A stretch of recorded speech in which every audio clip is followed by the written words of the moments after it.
إن الحمد لله نحمده ونستعينه ونستغفره ونعوذ بالله من شرور أنفسنا والسيئات أعمالنا من يهده الله فلا مضل له ومن يضلل فلا هادي له وأشهد أن لا إله إلا الله وحده لا شريك له وأشهد أن محمدا عبده ورسوله صلى الله عليه وعلى آله وصحابته أجمعين ومن تبعهم بإحسان إلى يوم الدين. يا أيها الذين آمنوا اتقوا الله حق تقاته ولا تموتن إلا وأنتم مسلمون.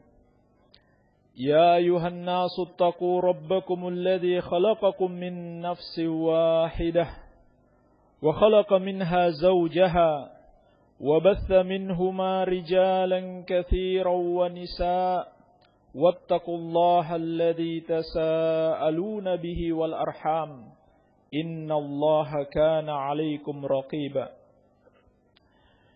يا أيها الذين آمنوا اتقوا الله وقولوا قولا سديدا يصلح لكم أعمالكم ويغفر لكم ذنوبكم ومن يطع الله ورسوله فقد فاز فوزا عظيما. أما بعد فإن أصدق الحديث كتاب الله وخير الهدي هدي محمد صلى الله عليه وعلى آله وسلم وشر الأمور محدثاتها فإن كل محدثة بدعة وكل بدعة ضلالة وكل ضلالة في النار.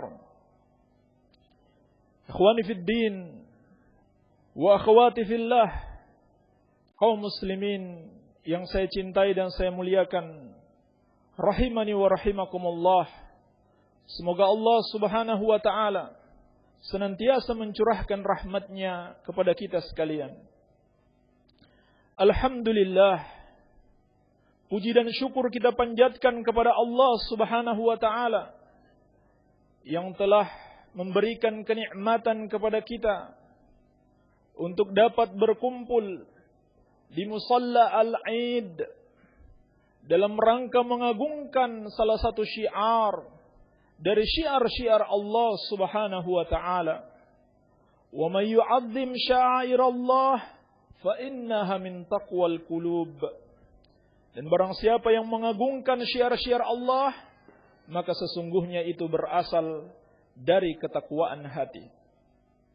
Kaum muslimin rahimani wa rahimakumullah, di akhir pembicaraan tentang kewajiban puasa, Allah Subhanahu wa taala berfirman di dalam Al-Qur'an, di dalam surat Al-Baqarah, وَلِتُكْمِلُوا الْعِدَّةَ وَلِتُكَبِّرُوا اللَّهَ عَلَى مَا هَدَاكُمْ وَلَعَلَّكُمْ تَشْكُرُونَ. Dan hendaklah kalian menyempurnakan bilangan Ramadan, dan hendaklah kalian mengagungkan Allah atas hidayah yang telah Allah anugerahkan kepada kalian, dan agar kalian senantiasa bersyukur kepada Allah Subhanahu wa taala. Tentang ayat ini, ulama kita telah menjelaskan dua permasalahan penting. Yang pertama, walitukmilul iddah, dan hendaklah kalian menyempurnakan jumlah, yakni jumlah bilangan Ramadan. Hendaklah kalian berpuasa selama sebulan penuh. Dan Nabi sallallahu alaihi wasallam telah menjelaskan kepada kita bagaimana seharusnya kita menyempurnakan bilangan. Di dalam sabda beliau, sumu li ru'yatihi wa aftiru li ru'yatihi fa in gumma alaikum fa akmilul iddah. Berpuasalah kalian apabila kalian telah melihat hilal, dan berbukalah kalian, yakni berhari raya, apabila kalian telah melihatnya. Dan apabila kalian tidak bisa melihatnya karena tertutup oleh awan, maka hendaklah kalian sempurnakan bulan menjadi 30 hari. Walhamdulillah, dengan taufik dari Allah Subhanahu wa taala kepada kaum muslimin, khususnya kepada pemerintah kita, Allah telah memberikan kenikmatan kepada kita untuk menetapkan awal bulan Ramadan dan menetapkan Idul Fitri dengan petunjuk Nabi sallallahu alaihi wa ala alihi wasallam, yaitu dengan ru'yatul hilal, dengan melihat bulan. Apabila bulan itu tidak ada, maka kita sempurnakan menjadi 30 hari. Dan secara khusus Nabi sallallahu alaihi wasallam telah berpesan untuk berpuasa dan berhari raya bersama pemerintah kaum muslimin. As-shaumu yauma tasumun wal fitru yauma tuftirun. Puasa di mana hari kalian semuanya berpuasa, demikian pula berhari raya di mana hari kalian semuanya berhari raya. Ulama menjelaskan bahwa maksud hadis ini adalah dengan pemerintah kaum muslimin dan seluruh kaum muslimin secara umum. Oleh karenanya, termasuk bid'ah yang diada-adakan oleh sebagian ormas hizbiyah, oleh sebagian organisasi-organisasi, dan termasuk penentangan terhadap pemerintah kaum muslimin, mereka telah mengadakan penentuan masuknya puasa dan penentuan Idul Fitri dengan cara hisab, dengan hitung-menghitung yang tidak dituntunkan oleh Nabi sallallahu alaihi wa ala alihi wasallam. Bersamaan dengan itu, mereka pun menyelisihi pemerintah kaum muslimin, dan lebih parahnya lagi, disertai dengan mencela atas keputusan pemerintah, padahal itulah yang sesuai dengan petunjuk Rasulullah sallallahu alaihi wa ala alihi wasallam. Permasalahan yang kedua, walitukabbirullaha ala ma hadakum wa la'allakum tashkurun. Dan hendaklah kalian mengagungkan Allah, kalian bertakbir membesarkan Allah atas hidayah yang telah dianugerahkan kepada kalian, dan agar kalian senantiasa bersyukur kepada Allah Subhanahu wa taala. Kaum muslimin rahimani wa rahimakumullah. Ayat ini Allah Subhanahu wa taala sebutkan pada akhir pembicaraan tentang kewajiban puasa Ramadan sebagai peringatan bagi kita semua bahwasannya hakikat ibadah yang alhamdulillah telah kita kerjakan, berpuasa sebulan penuh, salat tarawih, dan berbagai kebaikan, berbagai amalan ketaatan yang kita lakukan di bulan Ramadan, semua itu bukan karena kehebatan kita, bukan karena pada Ramadan ini kita dalam keadaan sehat, kita dalam keadaan rezeki yang berkecukupan, bukan karena kita lebih hebat daripada yang lainnya, tetapi semua itu karena hidayah, karena taufik, karena nikmat yang Allah Subhanahu wa taala anugerahkan kepada kita. Maka jangan pernah kita menyangka apabila kita telah mampu menjalankan syariat Allah, apabila kita telah mampu beribadah kepada Allah dan menjauhi larangannya, berarti kita sudah hebat, berarti kita lebih dari yang lain. Tidak sama sekali. Semua itu hanyalah nikmat, semua itu hanyalah taufik yang Allah Subhanahu wa taala anugerahkan kepada kita. Andaikan Allah tidak memberikan kita kekuatan, andaikan Allah tidak memberikan kita taufik, maka kita tidak akan sanggup untuk bisa beribadah kepada Allah Subhanahu wa taala. Dan sungguh di antara yang membinasakan seseorang apabila dia merasa bangga dengan dirinya, apabila dia kagum dengan dirinya, dikarenakan dia telah mampu menjalankan syariat Allah dan menjauhi larangan-larangan Allah Subhanahu wa taala.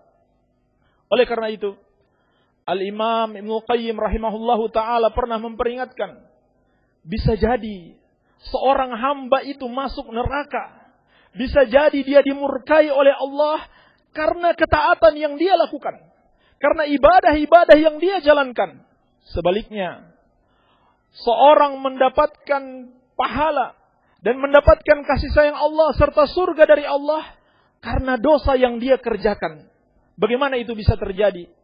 Dikarenakan Orang yang telah melakukan ketaatan ini merasa bangga dengan amalan-amalannya, merasa kagum dengan dirinya, merasa lebih dari yang lainnya, sehingga dia binasa dan dia dimasukkan ke dalam neraka Allah Subhanahu wa taala. Dan sebaliknya, orang yang berbuat maksiat ini, orang yang terjerumus ke dalam dosa-dosa, dia menyesal. Kemudian dia bertobat kepada Allah, dia malu kepada Allah Subhanahu wa taala.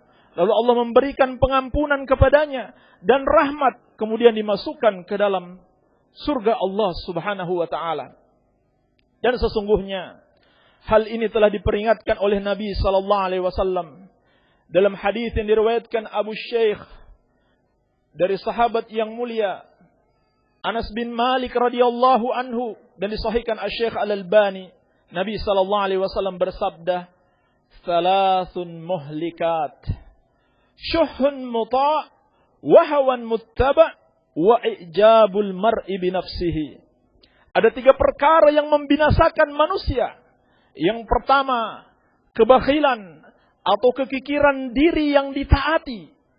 Yang kedua, hawa nafsu yang dituruti. Dan yang ketiga, kekaguman seseorang terhadap dirinya. Nabi SAW memperingatkan kepada kita bahwa kekaguman seseorang, kebanggaan seseorang terhadap dirinya sendiri dapat membinasakan dia. Oleh karenanya, jamaah kaum muslimin rahimani wa rahimakumullah, barang siapa di antara kita yang telah diberikan taufik oleh Allah untuk taat kepadanya, khususnya di bulan Ramadan yang baru saja kita lalui, hendaklah mengagungkan Allah, hendaklah memuji Allah, hendaklah selalu bersyukur kepada Allah Subhanahu wa taala, karena dialah yang memberikan taufik kepadanya, bukan karena kehebatan kita, bukan karena kelebihan kita dibanding yang lainnya. Demikian pula, barang siapa di antara kita yang tidak benar-benar memaksimalkan ibadah, khususnya di bulan Ramadan yang baru saja kita lewati, terlebih lagi yang terjerumus ke dalam dosa-dosa, hendaklah segera bertobat kepada Allah Subhanahu wa taala dan jangan pernah berputus asa dengan rahmat Allah. Qul ya ibadiyalladzina asrafu ala anfusihim la taqnatu min rahmatillah innallaha yaghfirudz dzunuba jami'an innahu huwal ghafurur rahim. Katakanlah, wahai hamba-hambaku yang melampaui batas, yang telah menzalimi diri mereka sendiri dengan dosa-dosa yang mereka lakukan, janganlah kalian berputus asa dari rahmat Allah Subhanahu wa taala. Sesungguhnya Allah Maha Pengampun atas semua dosa. Sesungguhnya Allah Subhanahu wa taala Maha Pengampun lagi Maha Penyayang. Karena memang tidak ada satupun hamba Allah yang akan selamat dari dosa-dosa. Dan karena memang bukan hamba Allah yang terbaik adalah yang tidak pernah berbuat dosa sama sekali. Tetapi hamba Allah Subhanahu wa taala yang terbaik adalah yang senantiasa bertobat ketika mereka melakukan dosa-dosa. Oleh karena itu Allah sangat mencintai orang yang bertobat kepadanya. Innallaha yuhibbut tawwabin wa yuhibbul mutatahhirin. Sesungguhnya Allah Subhanahu wa taala mencintai orang-orang yang senantiasa bertobat dan senantiasa menyucikan dirinya. Juga Nabi sallallahu alaihi wasallam telah memperingatkan, kullu bani Adam khata' wa khairul khata'ina tawwabun. Setiap anak Adam selalu berbuat salah, selalu terjerumus ke dalam dosa. Dan sebaik-baiknya orang yang berbuat salah, sebaik-baiknya hamba Allah Subhanahu wa taala at-tawwabun, yaitu yang senantiasa bertobat kepadanya. Kaum muslimin rahimani wa rahimakumullah, rangkaian ibadah Ramadan yang telah kita lalui sampai pada hari yang mulia ini, hari yang diagungkan Allah dan Rasul-Nya serta kaum muslimin, haruslah menjadi pelajaran bagi kita bahwasannya hakikat kehidupan kita di muka bumi ini semata-mata untuk beribadah kepada Allah Subhanahu wa taala. Sebagaimana yang Allah telah ingatkan, "Wa ma khalaqtul jinna wal insa illa liya'budun." Dan tidaklah aku ciptakan jin dan manusia kecuali agar mereka beribadahku saja, beribadah kepadaku saja. Yakni tidak menyekutukan Allah dalam ibadah dan mempersembahkan ibadah hanya kepada Allah Subhanahu wa ta'ala. Ini adalah perkara yang harus senantiasa kita patri dalam diri kita, yang harus senantiasa kita camkan dalam kehidupan kita, bahwa kehidupan ini untuk ibadah, dan bukan sekedar ibadah, tapi mentauhidkan Allah Subhanahu wa ta'ala di dalam ibadah. Sebab semua makna ibadah dalam Al-Quran adalah mentauhidkan Allah Subhanahu wa ta'ala dan tidak boleh menyekutukannya sedikit pun. Oleh karena itu, manusia-manusia terpilih, orang-orang yang paling dicintai Allah Subhanahu wa ta'ala, yang kita diperintahkan untuk menjadikan mereka sebagai teladan, yakni para rasul wal anbiya alaihimussalam, diutus oleh Allah Subhanahu wa ta'ala untuk mengajak manusia beribadah kepadanya dan menjauhi segala sesembahan selain Allah, sebagaimana firman Allah, walaqad ba'atsna fi kulli ummatir rasula an ibudullaha wajtanibut tagut, dan sungguh telah kami utus pada setiap kaum itu seorang rasul. Setiap rasul menyerukan an ibudullah, wahai kaumku beribadahlah kepada Allah saja, wajtanibut tagut, dan jauhilah segala sesuatu yang disembah selain Allah Subhanahu wa ta'ala. Bersamaan dengan itu, Allah Subhanahu wa ta'ala dengan kasih sayangnya telah memperingatkan kepada kita akan bahaya kesyirikan. Apabila seorang menyekutukan Allah, mempersembahkan ibadah kepada selain Allah, bahwa dosa tersebut tidak akan diampuni oleh Allah apabila seorang mati dengan membawa dosa kesyirikan. Innallaha la yaghfiru ayyushraka bihi wa yaghfiru ma duna dzalika liman yasha. Sesungguhnya Allah tidak akan mengampuni dosa menyekutukannya dan mengampuni dosa yang lebih ringan daripada itu bagi siapa yang Dia kehendaki. Dan semua amal kebaikan yang pernah dilakukan oleh seseorang apabila dia menyekutukan Allah akan terhapus. Walaqad uhiya ilaika wa ilal ladzina min qablika la in asyrakta la yahbatanna 'amaluka wa la takunanna minal khasirin. Dan sungguh telah diwahyukan kepadamu wahai Muhammad dan kepada para nabi sebelummu, kalau kamu menyekutukan Allah, maka terhapuslah semua amalan yang pernah kamu lakukan dan kamu termasuk orang-orang yang merugi. Dan yang lebih berbahaya lagi jamaah sekalian kaum muslimin rahimani wa rahimakumullah, seorang yang membawa dosa syirik menghadap Allah Subhanahu wa ta'ala, tempatnya sudah pasti di neraka dan dia kekal di dalamnya untuk selama-lamanya.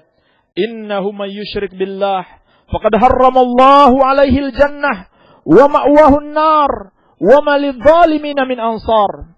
Sesungguhnya barang siapa yang menyekutukan Allah, neraka adalah tempatnya. Allah haramkan surga atasnya dan tidak ada satupun yang mampu menolong orang-orang yang zalim tersebut. Allah Subhanahu wa ta'ala telah memperingatkan siapa mereka. Siapa mereka itu yang menyekutukan Allah? Innal ladzina kafaru min ahlil kitabi wal musyrikin fi nari jahannam khalidina fiha ulaika hum syarrul bariyah. Kata Allah Subhanahu wa ta'ala, sesungguhnya orang-orang kafir dari kalangan ahlul kitab, yaitu orang-orang Yahudi dan Nasrani dan kaum musyrikin seluruhnya, tempat mereka di neraka Jahannam, mereka kekal di dalamnya untuk selama-lamanya. Ulaika hum syarrul bariyah, mereka itulah seburuk-buruknya makhluk. Oleh karenanya, ikhwani fiddin rahimani wa rahimakumullah, hendaklah kita selalu khawatir dengan kesyirikan dan hendaklah kita selalu berusaha untuk merealisasikan ibadah hanya kepada Allah Subhanahu wa ta'ala.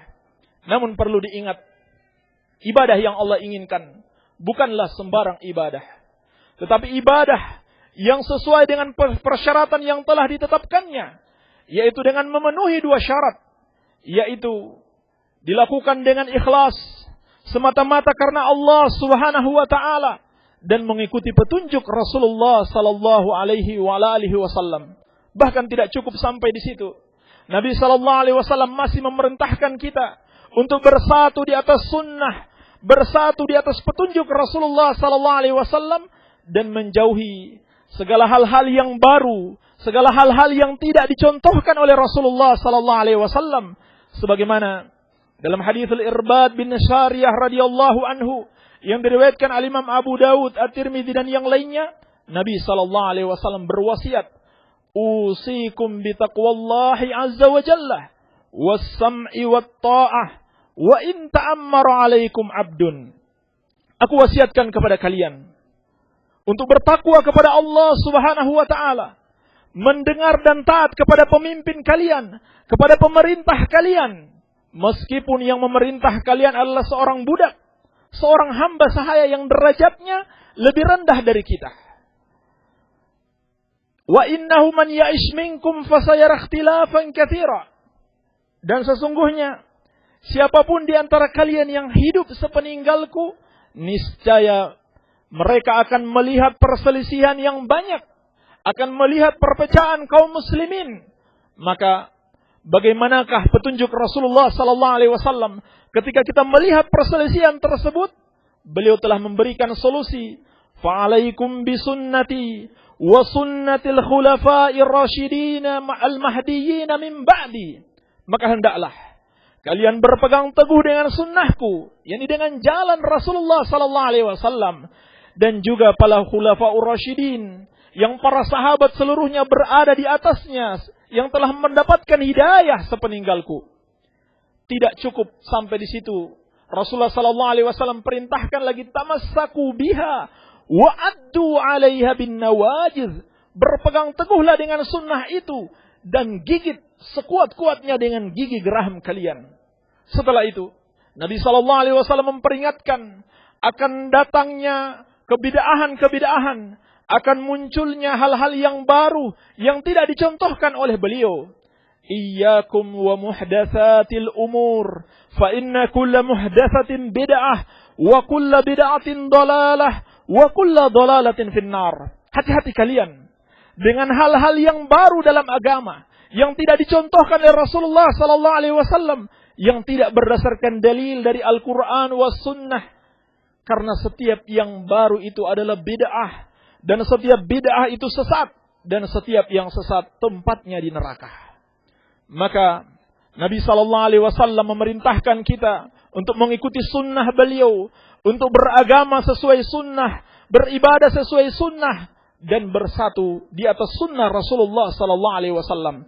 Bukan bersatu di atas kemaksiatan, bukan bersatu di atas segala akidah yang menyimpang, segala manhaj yang menyimpang dari jalan Rasulullah sallallahu alaihi wasallam. Bahkan beliau telah memperingatkan seluruh jalan, seluruh kelompok, seluruh akidah, seluruh manhaj yang menyelisihi jalan beliau tempatnya di neraka. Wa sataftariqu ummati ala 73 firqah kulluha fin nari illa wahidah ma ana alaihi wa ashabi. Dan umatku akan berpecah menjadi 73 golongan.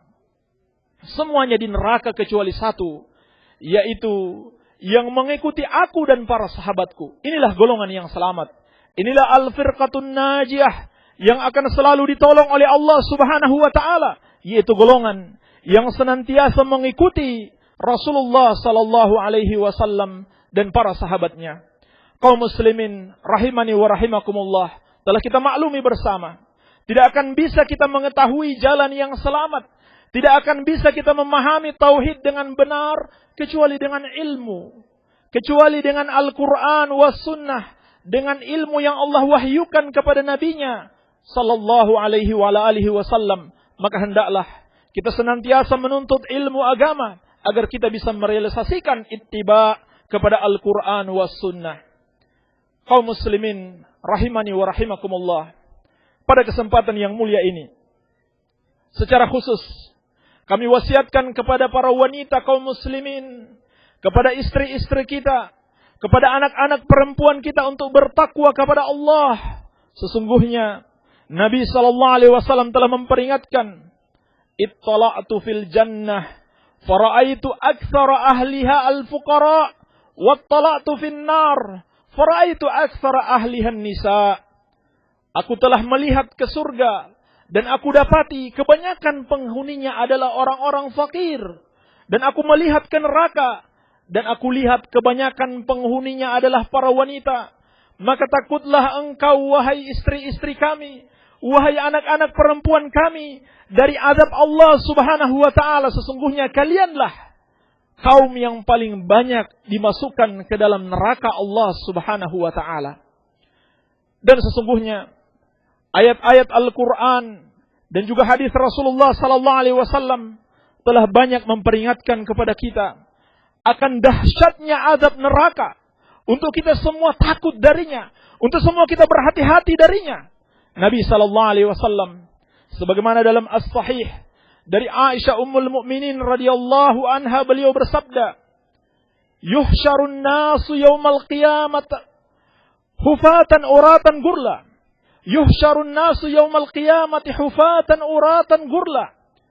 Manusia akan dibangkitkan pada hari kiamat dalam keadaan tidak beralas kaki, tidak menggunakan pakaian walau sehelai benang pun, dan tidak dikhitan. Dikembalikan kita sebagaimana kita diciptakan. Bisa kita bayangkan bagaimana keadaan kita pada hari kiamat. Seluruh manusia, laki-laki dan wanita disatukan oleh Allah, dibangkitkan di tempat yang sama. Semuanya tanpa menggunakan alas kaki, tanpa menggunakan pakaian walau sehelai benang pun, dan tanpa dikhitan. Sampai-sampai Ummul Mukminin Aisyah radhiyallahu anha berkata, "Qultu ya Rasulullah, an-nisa'u war-rijal yanzuru ba'duhum ila ba'din." Wahai Rasulullah, laki-laki dan wanita dalam keadaan telanjang, dalam keadaan bersama, saling melihat antara satu dengan yang lainnya. Apa jawab Rasulullah sallallahu alaihi wasallam? Qala ya Aisyah, "Al-amru a'zamu min an yanzura ba'duhum ila ba'din." Sesungguhnya perkara yang mereka hadapi, yaitu pengadilan Allah Subhanahu wa taala, itu lebih besar, lebih mereka takuti dibanding untuk saling melihat antara satu dengan yang lainnya. Artinya, manusia sudah lupa dengan rasa malu. Kenapa? Karena dikalahkan oleh rasa takut yang sangat menghadapi pengadilan Allah Subhanahu wa taala. Masing-masing akan dimintai pertanggungjawaban oleh Allah Subhanahu wa taala. Juga dalam As-Sahih dari Anas bin Malik radhiyallahu anhu, Nabi sallallahu alaihi wasallam menggambarkan betapa dahsyatnya kengerian neraka, betapa dahsyatnya azab neraka, dan sebaliknya betapa nikmatnya surga itu. Beliau bersabda, "Yu'ta yaumal qiyamati, yu'ta bi an'ami ahlil dunya min ahlin nari yaumal qiyamah, fayusbagu sabagatan fin nar, fayuqalu lahu, hal ra'aita khairan qat? Hal marra bika na'imun qat?" Fayaqulu la wallahi ya Rabbi. Akan didatangkan pada hari kiamat penghuni dunia, penduduk dunia yang paling nikmat kehidupannya, paling indah kehidupannya ketika di dunia. Semua yang dia inginkan ada, semua yang dia inginkan tersedia. Paling nikmat dia ketika di dunia. Tetapi dia termasuk penghuni neraka. Lalu dia dicelup ke dalam neraka dengan satu celupan. Lalu diangkat lagi dan ditanyakan kepadanya, "Apakah engkau pernah merasakan kenikmatan? Apakah engkau pernah melihat kebaikan selama hidupmu?" Dia katakan, "Demi Allah, saya tidak pernah merasakannya." Sebaliknya, "Wa yu'ta bi asyaddin nasi bu'san fid dunya min ahlil jannah, fayusbagu sabghatan fil jannah, fayuqalu lahu ya ibna Adam, hal ra'aita bu'san qat? Hal marra bika min shiddatin qat?" Fayaqulu la wallahi ya Rabbi, ma marra bi bu'sun qat, wala ra'aitu shiddatan qat. Didatangkan pada hari kiamat penduduk dunia yang paling sengsara kehidupannya ketika di dunia. Penduduk dunia yang paling menderita kehidupannya ketika di dunia. Barangkali dia adalah orang yang banyak penyakitnya ketika di dunia. Dia adalah orang yang paling miskin, yang paling fakir ketika di dunia. Tetapi dia tetap sabar dan bertakwa kepada Allah, sehingga dia termasuk penghuni surga. Lalu dia dicelup dengan satu celupan di dalam surga. Lalu dikeluarkan lagi dan ditanyakan kepadanya, "Apakah engkau pernah merasakan kesengsaraan ketika di dunia? Apakah engkau pernah merasakan kesusahan ketika di dunia?" Dia mengatakan, "Demi Allah, saya tidak pernah melihat suatu kesengsaraan pun. Saya tidak pernah merasakan suatu penderitaan pun ketika di dunia." Jamaah kaum muslimin rahimani wa rahimakumullah. Dahsyatnya neraka. Sanggup melupakan semua kenikmatan yang pernah kita raih dalam kehidupan dunia ini. Indahnya surga sanggup melupakan semua penderitaan, semua musibah yang pernah kita rasakan di dunia yang singkat ini. Nabi SAW juga telah memperingatkan apa yang terjadi dengan para penghuni neraka. Mereka menangis. Innahum la yabkun, inna ahlin nar la yabkun, hatta law ujriyatis sufun fi dumu'ihim jarat, wa innahum la yabkuna dam. Sesungguhnya penghuni neraka itu pasti menangis sampai-sampai kalau sebuah kapal diperjalankan di atas air mata mereka, niscaya kapal itu akan berjalan. Dan sesungguhnya mereka menangis dengan mengeluarkan air mata darah. Dalam keadaan putus asa dengan azab Allah Subhanahu wa ta'ala yang tidak sanggup lagi mereka terima, yang tidak sanggup lagi mereka rasakan. Mereka kemudian berseru, "Wa nadaw ya Malik liyaqdi alaina rabbuk." Qala innakum makithun. Mereka berseru, "Wahai Malik, malaikat penjaga neraka, hendaklah Rabb kamu membunuh saja kami ini. Hilangkan kami dari neraka. Walaupun tidak dimasukkan ke dalam surga, hilangkan kami." Maka apa jawab Malik? "Innakum makithun." Kalian akan tetap tinggal di neraka. Qala Ibnu Abbas, "Makatha alfa sanatin, summa qala innakum makithun." Ketika mereka meminta kepada Malik, tolong minta kepada Allah agar mematikan kami, Malik diam selama 1000 tahun. Baru kemudian dia menjawab, "Innakum makithun." Kalian akan tetap tinggal di neraka ini. Wal iyadu billah, kaum muslimin rahimani wa rahimakumullah, hendaklah kita takut dari azab Allah Subhanahu wa ta'ala terhadap keluarga kita, terhadap istri-istri kita, anak-anak kita. Allah telah mengingatkan, "Ya ayyuhalladzina amanu qu anfusakum wa ahlikum narah."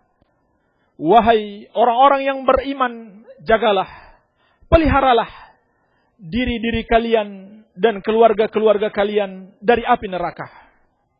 Waquduhan nasu wal hijarah, yang bahan bakarnya adalah manusia dan batu-batu. Alaihim malaikatun giladun shidadun la ya'suna Allah ma amarahum wa yaf'aluna ma yu'marun. Di dalam neraka itu ada malaikat-malaikat yang keras dan kasar. Mereka tidak pernah bermaksiat kepada Allah dan mereka selalu taat atas perintah Allah Subhanahu wa ta'ala. Jagalah diri-diri kita dan keluarga kita dari neraka. Dengan apa kita menjaga mereka? Dengan mendidik mereka. Didik mereka dengan tauhid wa sunnah. Didik mereka dengan akhlak yang mulia. Agar mereka selamat dari azab Allah Subhanahu wa ta'ala. Dan semua kengerian neraka yang digambarkan di dalam Al-Quran wa sunnah. Semua keindahan surga yang digambarkan di dalam wahyu Allah. Semua itu haruslah menjadi suatu yang membuat kita sabar dengan berbagai musibah, dengan berbagai kesengsaraan, dengan berbagai penderitaan yang kita rasakan di dunia ini. Karena hakikat dunia ini adalah sesuatu yang sangat sedikit apabila dibandingkan dengan kehidupan akhirat. Baik waktu yang kita lalui di dunia ini, ataupun kenikmatan serta penderitaan yang kita rasakan di dunia ini, semuanya tidak bisa sedikit pun dibandingkan dengan akhirat. Dalam hadis Al-Mustarid Nushaddad radhiyallahu anhu dalam riwayat Muslim, Nabi SAW telah memperingatkan, "Mad dunya fil akhirah illa mithlu ma yaj'alu ahadukum usbu'ahu fil yam falyanzur bima yarji." Tidaklah kehidupan dunia ini apabila dibandingkan dengan kehidupan akhirat kecuali hanya seperti seorang yang mencelupkan jarinya di lautan yang luas. Kemudian dia lihat berapa banyak air yang menetes dari jarinya. Demikian perumpamaan kehidupan dunia. Sedangkan sisa air di lautan yang luas tersebut adalah perumpamaan kehidupan di akhirat. Artinya tidak bisa dibedakan antara kehidupan dunia dan kehidupan akhirat. Semoga Allah Subhanahu wa ta'ala menganugerahkan kita kesabaran di dalam melalui kehidupan dunia yang sangat singkat ini. Dan di dalam menghadapi cobaan-cobaan dari kenikmatan dunia yang menipu. Dan dalam menghadapi musibah-musibah dari kesengsaraan dan penderitaan di dalam dunia ini. Untuk tetap bersabar dan bertakwa kepada Allah Subhanahu wa ta'ala sampai akhir hayat kita. wa la tamutunna illa wa antum muslimun. Dan janganlah kalian mati, janganlah kalian mengakhiri kehidupan kalian kecuali kalian dalam keadaan muslim, dalam keadaan mentauhidkan Allah Subhanahu wa taala dan meneladani Rasulullah sallallahu alaihi wa ala alihi wasallam. Barakallahu li wa lakum. Subhanaka Allahumma wa bihamdika asyhadu an la ilaha illa anta astaghfiruka wa atubu ilaik. Wa sallallahu ala nabiyyina Muhammadin wa alihi wa sallam wa akhiru da'wana anil hamdulillahi rabbil alamin.